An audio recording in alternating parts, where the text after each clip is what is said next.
Bonjour tout le monde, merci de me suivre sur ma chaîne C'est Voce Dominique. Aujourd'hui, nous allons partir pour un nouvel épisode de ma routine pro. Il va s'agir en fait toujours de mes séances de recrutement. Et j'ai eu encore un autre cas d'une dame que nous avons reçue et que nous avons questionnée.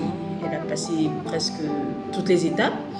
Et nous sommes arrivés, en fait, nous avons essayé de savoir un peu plus sur son cursus scolaire et surtout sur sa soutenance de thèse, parce qu'elle venait de soutenir sa thèse de BTS. Et nous avons demandé à cette dame-là quel était son sujet, le sujet de son mémoire de soutenance.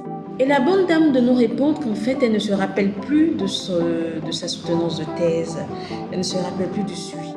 On demande comment ça se fait. Elle dit non. C'est pas moi qui ai écrit. En fait, nous avons eu face à nous une personne assez honnête, oui, assez honnête. Elle reconnaît que c'est pas elle qui a écrit, et donc effectivement, elle ne peut pas savoir, ne peut pas connaître le sujet en question. Donc, on a essayé de savoir un peu comment ça s'est passé lors de la soutenance de thèse, puisque ce n'est pas vous qui avez écrit. Elle dit bon, j'ai lu, j'ai présenté le document, j'ai lu, et puis bon. On m'a donné une note et puis bon, c'était fini, on m'a dit que mon BTS était validé. Vous vous en rendez compte?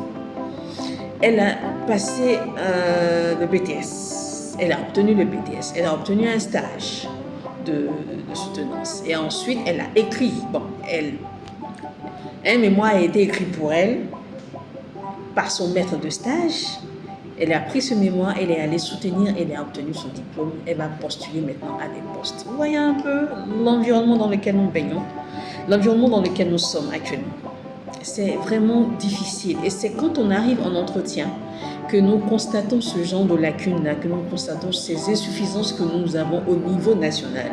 Ce n'est pas un cas éloigné, c'est des choses qui arrivent de façon récurrente. Nous l'avons eu en entretien, c'est pour ça que nous l'avons constaté, mais imaginez un peu le nombre d'étudiants qui sont dans le même cas que ces personnes, qui travaillent aujourd'hui en entreprise. Il y a beaucoup de choses à faire. Nous partageons ici ces petites anecdotes-là, qu'on puisse ensemble réfléchir pour trouver des solutions. C'était tout pour aujourd'hui. À la prochaine pour un autre sujet. Merci.